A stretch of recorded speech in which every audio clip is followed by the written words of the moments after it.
कार्यक्रम के संरक्षक आदरणीय श्री विकार्की जी, कार्यक्रम के स्थानीय संयोजक आदरणीय अर्जुन पीयूष जी, मंचासीन बड़े भाई विजय कुमार सुब्बा जी, विजय कुमार झा जी, चंद्र प्रकाश सिंघल जी, रंजू जी, वंदना जी, अमर भानिया जी, चुकी बच्चा जी, सुजाता पुरोहित जी। मैं सबके नाम से परिचित हूँ, लेकिन नाम लेना जायज़ सी बात है, कठिन हो रहा है, इसलिए एक साथ आपका रिश्ता हिमालय परिवार, आप सबके प्रति मैं अपना सम्मान निवेदित करता हूँ। और सबसे पहले मैं कार्यक्रम के संयोजक और आपका रिश्ता हिमालय पत्रिका के संपादक डॉक्टर राजेंद्र प्रसाद सिंह जी और अर्जुन पीयूष जी के प्रति अपना आभार प्रकट करता हूं कि आपने मुझे इस कार्यक्रम में आमंत्रित किया। सबसे पहले मैं आपका रिश्ता हिमालय पत्रिका के लोकार्पण के लिए मैं सभी इससे जुड़े सम्मानित सदस्यों को बधाई देना चाहता हूं। और पत्रिका का अंक जब मैं देख रहा था, जिसका लोकार्पण आज हम लोगों ने किया, इसमें वर्ष 15 लिखा हुआ है। इससे ये स्पष्ट है कि 1.5 दशक से यह पत्रिका निकल रही है। इसके लिए भी आप बधाई के पात्र हैं। जो सवाल अभी कार्की साहब उठा रहे थे कि पत्रिका का संपादन करना या पत्रिका शुरू कर देना बड़ी बात नहीं होती है, पत्रिका कितनी नियमित है और पत्रिका कितनी दीर्घजीवी है, यह ज्यादा महत्वपूर्ण है। इसके लिए आपका रिश्ता हिमालय परिवार निश्चित रूप से बधाई का पात्र है। और हमारे मध्य उपस्थित हैं अंतर्राष्ट्रीय मंचों को सुशोभित करने वाले करण जैन जी, बहुत अच्छी कविताएं लिखते हैं, उनको हम और सुनना चाह रहे थे, लेकिन क्योंकि समय की सीमा है और उनकी उदारता है कि वह अपना समय उन्होंने हम लोगों को दिया। आज जितनी भी कविताएं पढ़ी गई, उन सभी कवियों को मैं हार्दिक बधाई देता हूं और आदरणीय राजेंद्र प्रसाद सिंह जी से आग्रह करता हूं कि जितनी भी कविताएं, चाहे वह हिंदी में पढ़ी गई या नेपाली में पढ़ी गई, आपका जब भी कोई अगला अंक आए तो एक विशेष योजना के तहत इस कार्यक्रम की कविताओं को लेकर आप एक विशेष अंक जरूर निकालें। वह एक बहुत ही मुकम्मल और बहुत अच्छी सामग्री होगी। और इसी बहाने जो कविताएं नेपाली में पढ़ी गई, उनका अनुवाद हिंदी में करवा करके, क्योंकि यह हिंदी पत्रिका है, यह द्विभाषी पत्रिका नहीं है, इसलिए इस पत्रिका की अपनी सीमा है। और चूंकि पत्रिका मैं भी निकालता हूं, तो उससे संबंधित चुनौतियों को भी मैं भली भांति जानता हूं। इसलिए जो नेपाली की कविताएं पढ़ी गई हैं, उसका अनुवाद बहुत सारे लोग हम में से हैं जो कर सकते हैं। उन सभी सामग्री को अगर हम एक विशेष अंक के रूप में लेकर के आएंगे तो एक हमारे लिए स्मृति और यादगार सामग्री होगी। यह मेरी गुजारिश है। और मैं बधाई आपको इसलिए भी देना चाहूंगा क्योंकि लगातार कई लोग इस बात को दर्ज कर रहे थे कि हम लोग, खास करके आपका रिश्ता हिमालय पत्रिका, आपका रिश्ता हिमालय परिवार एक सेतु का काम कर रहा है। आपने हिंदी को नेपाली से जोड़ा है और नेपाली को हिंदी से जोड़ा है। और इस आवाजाही के लिए मैं पूरे परिवार को बधाई देता हूं। आप निश्चित रूप से साधुवाद के पात्र हैं। पत्रिका का संपादन होना या पत्रिका का प्रकाशन होना बड़ी बात नहीं है। पत्रिका का असली उद्देश्य जो आज आपने किया, जो आपने फलीभूत किया, और जो रचनाकार इसमें प्रकाशित होते हैं, जिनको हम जानते हैं नहीं जानते हैं, जैसे वंदना मैडम यहाँ बैठी हुई हैं, मैं इनसे पहली बार मिल रहा हूँ, लेकिन इनकी कविताओं से बहुत पहले मिल चुका हूँ। यह इस पत्रिका की विशेषता है। कि आप रचनाकार को नहीं जानते हैं, आप रचना को जानते हैं। तो मैं मैडम को नहीं जानता हूं, लेकिन मैं उनकी कविताओं को जानता हूं, मैं उनके संग्रहों को जानता हूं। तो चूंकि आज का जो समय है, चूंकि सबसे पहले एक बात मुझे महत्वपूर्ण लगती है सिक्किम के संदर्भ में कि यहाँ पर बहुत से रचनाकार हैं। आपने देखा होगा कि आदरणीय सुब्बा साहब कितनी परिष्कृत हिंदी बोल रहे थे। यह बिल्कुल झूठी बात है कि वो कह रहे हैं कि मैं टूटी फूटी हिंदी बोल रहा हूँ। मुझे लगता है कि वो मुझसे अच्छी हिंदी बोल रहे थे। यह बात मैं इसलिए कह रहा हूँ क्योंकि मेरी मातृभाषा हिंदी है और उनकी मातृभाषा हिंदी नहीं है। अगर वह मुझसे थोड़ा कमतर भी अच्छी हिंदी बोल रहे हैं तो मुझसे वो कई ओहदे में बड़े हैं हिंदी बोलने के क्रम में, ऐसा मैं मानता हूँ। तो मैं आपका ही नहीं बल्कि यहाँ पर जितने भी हमारे नेपाली भाषी या अन्य भाषाओं से संबद्ध लोग हैं, यहाँ पर बांग्ला से संबद्ध लोग हैं, उड़िया से संबद्ध लोग हैं, असमिया से संबंधित लोग हैं, हिंदी से तो हैं ही, सभी लोग हिंदी में अच्छी बातें कर रहे थे। और जितनी भी कविताएं, जितनी भी रचनाएं पढ़ी गई, वह मुझे लगता है कि जो तथाकथित मुख्य धारा की पत्रिकाएं हैं उनमें जो रचनाएं छपती हैं वो उसी कद की हैं या कई रचनाएं उनसे भी बेहतर है। और जहां तक मामला है आपका तिस्ता हिमालय का, तो इस पत्रिका से मैं दशकों से परिचित हूँ। यह अलग बात है कि आपके साथ आपका सानिध्य मुझे पहली बार प्राप्त हुआ है, लेकिन मैं यह जानता हूँ कि पूर्वोत्तर भारत में हिंदी के विकास को लेकर के इस पत्रिका का एक अनूठा योगदान रहा है। यह केवल 30 पृष्ठों की सानिध्य मुझे पहली बार प्राप्त हुआ है, लेकिन मैं यह जानता हूँ कि पूर्वोत्तर भारत में हिंदी के विकास को लेकर के इस पत्रिका का एक अनूठा योगदान रहा है। यह केवल 30 पृष्ठों की पत्रिका है, लेकिन मैं आपका ध्यान आकृष्ट कराना चाहता हूँ कि यह 30 पृष्ठ न केवल सिक्किम, न केवल पूर्वोत्तर भारत, बल्कि पूरे वैश्विक परिदृश्य को उद्घाटित करते हैं। इसमें आप लेख को देखिए, अंतिम लेख को देखिए, इसमें कई भाषाओं के लेखक, कई भाषाओं के विचार शामिल हैं। यह इस पत्रिका की उपलब्धि है। इसके अलावा चूंकि समय कम है और जब करण जैन साहब बोल रहे थे कि उन्होंने कहा था कि समय की नजाकत है, तो मैं तो उनके 2-3 लोगों के बाद आया हूँ कि जाहिर सी बात है कि समय कम है। बहुत सारे लोग समानांतर एक और कार्यक्रम चल रहा है उसमें जा चुके हैं, हो सकता है हमें से कुछ लोग और भी वहां जाएं, इसलिए अधिक समय मैं नहीं लूंगा। लेकिन एक तो पूर्वोत्तर भारत के संदर्भ में मुझे जो संकट महसूस होता है, खास करके सिक्किम के संदर्भ में, यहाँ पर अच्छे रचनाकार हैं, अच्छे लेखक हैं, लेकिन इनके पास प्रकाशक नहीं है। कई ऐसे रचनाकार हैं, मैं लगभग यहाँ पर उंगलियों पर सभी रचनाकारों को जानता हूँ। कोई ऐसा व्यक्ति नहीं है जिससे मैं परिचित नहीं हूँ, चाहे वो कविता के क्षेत्र में हो, आलोचना के क्षेत्र में हो, या स्वतंत्र लिख रहा हो, या उसकी किताब आई हो या ना आई हो, लेकिन वो लिख रहा है। लेकिन यह बड़ा संकट है कि उनके पास रचनाएं तो हैं, कई पांडुलिपियां ऐसे की ऐसी पड़ी हैं, लेकिन प्रकाशक ही नहीं। यह कितनी चिंता का विषय है। तो ऐसे में इन रचनाकारों के लिए इस तरह की लघु पत्रिकाएं, मैं इसको लघु पत्रिका कहता हूं, क्योंकि तथाकथित जो मुख्य धारा है वह इस तरह की पत्रिकाओं को पत्रिका मानते ही नहीं है लोग। लेकिन जैसे मैंने जब पत्रिका शुरू की, तो जब आप सिक्किम या असम या मेघालय के रचनाकारों को अपनी पत्रिकाओं में स्थान नहीं देते हैं, तो मैंने भी जब कंचनजंगा पत्रिका शुरू की तो मैंने भी उन रचनाकारों को पूरी तरीके से बहिष्कृत कर दिया जो अपने आप को मुख्य धारा का मानते हैं।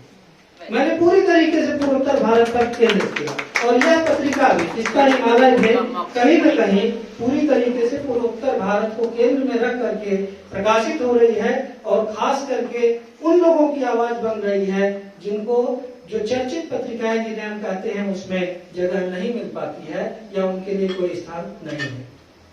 तो ये जो चिंता है प्रकाशन को लेकर के, यहाँ पर कई सिलीगुड़ी से पधारे विद्वान जन हैं।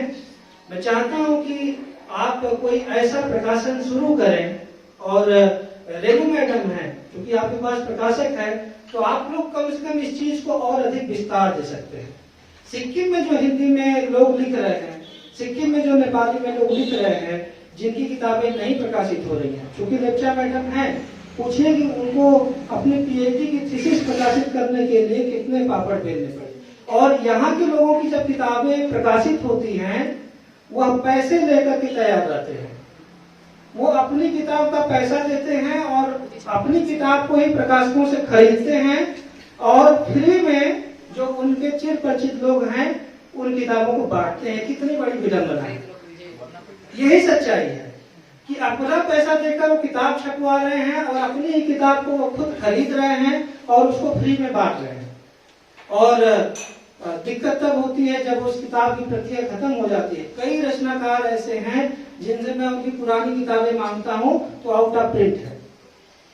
सोचिए, उसका दूसरा संस्करण नहीं आता है।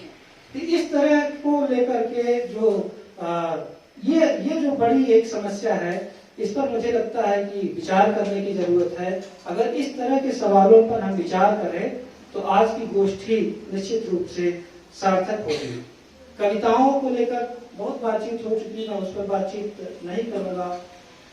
एक चीज और कहना चाहूंगा कि जब हम स्थानीय भाषाओं का, जब अपनी भाषा का विकास आप तभी कर पाएंगे जब आप स्थानीय भाषाओं का विकास करेंगे, स्थानीय भाषाओं के प्रति सम्मान का भाव रखेंगे, उनके प्रति आप तालमेल बिठाएंगे। अनीता निरोला मैडम मूलतः नेपाली की रचनाकार है, लेकिन उन्होंने कितनी अच्छी कविता हिंदी में पढ़ी। क्या वह कविता चाहे शिल्प के स्तर पर या भाव के स्तर पर, संवेदना के स्तर पर, संरचना के स्तर पर किस मायने में कम है? मैं पूछता हूँ, आखिर इन कविताओं को उन पत्रिकाओं में जगह क्यों नहीं मिलती है? यह एक चिंतन का विषय है। इसके अलावा ज्यादा से ज्यादा अनुवाद पर जोर देने की जरूरत है, क्योंकि जब जो चीजें नेपाली में लिखी जा रही हैं, सुबह सर बहुत सारे लोग यहाँ पर श्रद्धेय सुभाष दीपक सर हैं जिन्होंने हिंदी और नेपाली को लेकर के बड़ा काम किया।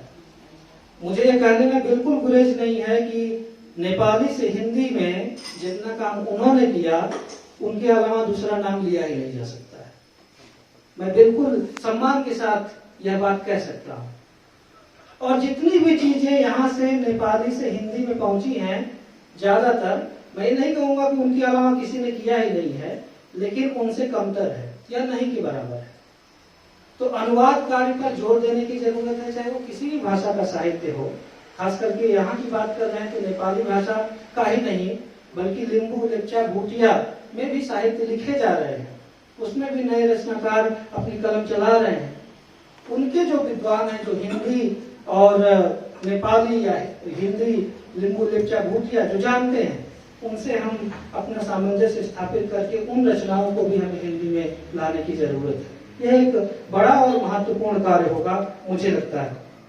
और जैसा कि अभी कार्की जी कह रहे थे कि इस तरह की गोष्ठियां, सर ये मेरी जानकारी में, मतलब मैं 7-8 साल हो गए मुझे सिक्किम में, तिस्ता हिमालय का मेरी उपस्थिति में पहला कार्यक्रम है। लेकिन मैं जानता हूँ मेरे विभाग के कई मित्र, दिनेश साहू जी, डॉक्टर चुकी भूटिया मैडम, उन लोगों ने आपके कार्यक्रम में शिरकत की है। इसके पहले यह कार्यक्रम नियमित रूप से चलता रहा है, लेकिन का विषय है। इसके अलावा ज्यादा से ज्यादा अनुवाद पर जोर देने की जरूरत है, क्योंकि जब जो चीजें नेपाली में लिखी जा रही हैं, सुबह सर बहुत सारे लोग यहाँ पर श्रद्धेय सुभाष दीपक सर हैं जिन्होंने हिंदी और नेपाली को लेकर के बड़ा काम किया। मुझे यह कहने में बिल्कुल गुरेज नहीं है कि नेपाली से हिंदी में जितना काम उन्होंने किया, उनके अलावा दूसरा नाम लिया ही नहीं जा सकता है। मैं बिल्कुल सम्मान के साथ यह बात कह सकता हूँ। और जितनी भी चीजें यहाँ से नेपाली से हिंदी में पहुंची हैं, ज्यादातर, मैं ये नहीं कहूंगा कि उनके अलावा किसी ने किया ही नहीं है, लेकिन उनसे कमतर है या नहीं के बराबर है। तो अनुवाद कार्य पर जोर देने की जरूरत है, चाहे वो किसी भी भाषा का साहित्य हो। खास करके यहाँ की बात कर रहे हैं तो नेपाली भाषा का ही नहीं, बल्कि लिंबू, लेप्चा, भूटिया में भी साहित्य लिखे जा रहे हैं। उसमें भी नए रचनाकार अपनी कलम चला रहे हैं।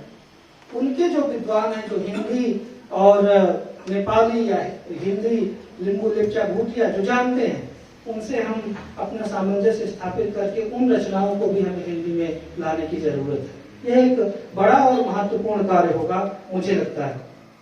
और जैसा कि अभी कार्की जी कह रहे थे कि इस तरह की गोष्ठियां, सर ये मेरी जानकारी में, मतलब मैं 7-8 साल हो गए मुझे सिक्किम में, तिस्ता हिमालय का मेरी उपस्थिति में पहला कार्यक्रम है। लेकिन मैं जानता हूँ मेरे विभाग के कई मित्र, दिनेश साहू जी, डॉक्टर चुकी भूटिया मैडम, उन लोगों ने आपके कार्यक्रम में शिरकत की है इसके पहले। यह कार्यक्रम नियमित रूप से चलता रहा है, लेकिन ऐसे जगहों पर, खास करके सिक्किम, दार्जिलिंग, डुवर्स, और मैं कहता हूं कि उन लोगों के पास इस मंच को ले जाने की जरूरत ही नहीं है जिनके नाम और ओहदे हैं। आप इसी तरह की गोष्ठियां करिए। हमें इसी तरह के लोगों की जरूरत है जिनको लोग कम जानते हैं, जिनको जगह नहीं मिल पाती है, जिनको मंच नहीं मिल पाता है। ऐसे लोग इस तरह की पत्रिकाओं को अधिक विस्तार देंगे। ऐसे लोगों के मन में इस तरह के मंचों का अधिक सम्मान होगा। तो अधिक से अधिक मैं गुजारिश करूंगा कि मैं तो ये चाहूंगा कि अगर आप सहमति देंगे तो हर 6 महीने पर हम लोग कार्यक्रम यहाँ पर कर सकते हैं। कभी यहाँ, कभी नेपाली साहित्य परिषद, कभी सिक्किम अकादमी, बहुत सारी जगह है। आपको जगह मिलेगी, आपको व्यवस्था भी मिलेगी। हिंदी विभाग से भी आप संबद्ध होकर के कार्यक्रम कर सकते हैं। उसके लिए हम बिल्कुल तत्पर हैं और आपका सहयोग करेंगे। चूंकि यह एक काव्य गोष्ठी का मंच है, मैं अधिक समय नहीं लूंगा। चूंकि मैं एक अध्यापक हूं, तो हम लोगों की आदत में है कि जब बोलना शुरू करते हैं तो कम से कम 1 घंटा बोलते हैं क्लास में। तो बातें बहुत कुछ हैं, बहुत सारी चिंताएं हैं, बहुत सारे प्रश्न आ चुके हैं, मैं उनमें नहीं जाऊंगा। मैं चूंकि यह काव्य गोष्ठी होने के नाते अपनी एक कविता से बात समाप्त करूंगा। सुजाता पुरोहित मैडम ने कल कहा था कि आप भी कविता पढ़िएगा, तो मैं चाहता हूं कि मैं भी अपनी एक कविता पढ़ूं और उसी से अपनी बात समाप्त भी करूंगा। अभी कुछ दिनों पहले का मतलब कि जब चंद्रयान 3 की लैंडिंग हुई थी, उसके एक दिन पहले एक सिक्किम विश्वविद्यालय की एक विद्यार्थी का निधन हो गया था। और जो सिलीगुड़ी से गंगटोक आने के रास्ते में बागपुर जगह है, वहीं पर वो टैक्सी के लिए खड़ी थी और अचानक से कोई ऊपर से पत्थर आया, पता नहीं कहां से आया, किसी बंदर ने धक्का मारा या क्या किया। वो लैंडस्लाइड की हालांकि जगह नहीं थी, लेकिन बड़ा सा पत्थर आया और उसके सिर पर गिरा और उसी पत्थर के साथ उसका आकस्मिक निधन हो गया। बहुत समय तक नहीं रह पाई। उसको समर्पित करके मैंने एक कविता लिखी है, वो आपके बीच रखना चाहूंगा। उसका नाम था हीना खातून। तो कविता का शीर्षक है हीना खातून के लिए। ढलती शाम के साथ पहाड़ियां सन्नाटे से लथपथ थी। तिस्ता का पानी ठिठक सा गया था। समय के साथ चुप्पियों की सघनता बढ़ती जा रही थी। किसी में कुछ भी कह पाने का साहस नहीं था। ढलती शाम के साथ पहाड़ियां सन्नाटे से लथपथ थी। तिस्ता का पानी ठिठक सा गया था। समय के साथ चुप्पियों की सघनता बढ़ रही थी। किसी में कुछ भी कह पाने का साहस नहीं था। शायद यह सब देखते देखते हीना ने दुनिया को अलविदा कहा होगा। शायद यह सब देखते देखते हीना ने दुनिया को अलविदा कहा होगा। भोर के उजास के साथ सुबह उदास थी। पहाड़ियां कुछ और नम थी। सहमी सी नदियों में हाहाकार था। पत्थरों में चुप्पी थी। चुप्पियों में खामोशी थी, क्योंकि पत्थर अब और पत्थर हो चुके थे। क्योंकि पत्थर अब और पत्थर हो चुके थे। हीना तुम नहीं हो, लेकिन यहाँ तुम्हारे जितना ही चुप्पी है। हीना तुम नहीं हो, लेकिन यहाँ तुम्हारे जितना ही चुप्पी है और चुप्पियों से कहीं अधिक पत्थर हैं। यह 23 अगस्त की शाम है, क्योंकि अगले दिन चंद्रयान की लैंडिंग हो गई थी। यह 23 अगस्त की शाम है। हमारी घड़ी में 6:04 हो रहे हैं। दुनिया चांद ख्यालों में गुम है। दुनिया चांद ख्यालों में गुम है। मोमबत्तियां अब सिहर कर बुझ चुकी हैं। तुम ठीक ही कहती थी। पत्थर महज पत्थर होते हैं। तुम ठीक ही कहती थी, पत्थर महज पत्थर होते हैं। हीना, क्या तुम चांद पर हो? हीना, क्या तुम चांद पर हो? तो आप लोगों ने मुझे अवसर दिया और मान लिया।